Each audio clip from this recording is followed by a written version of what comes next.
मियाँ मोहम्मद बख्श आरफ़े खड़ी शरीफ रहमतुल्लाह अलैह फरमाते ने, और क्या खूब फरमाया आपने, जान मंगे ते देर ना करिए, जान मंगे ते देर ना करिए, अगे यार सजन दे, आशिक ते शहीद मोहम्मद, नहीं मोहताज कफन दे।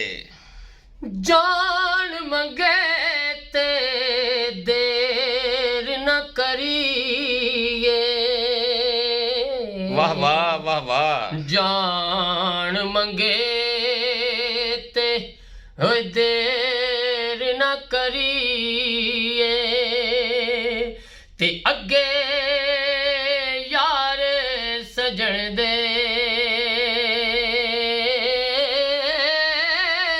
वाह वाह।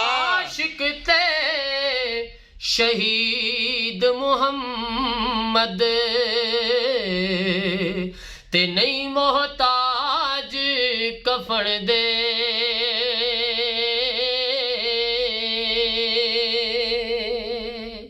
आशिक ते शहीद मुहम्मद, वाह वाह वाह वाह। ते नहीं मोहताज कफन दे।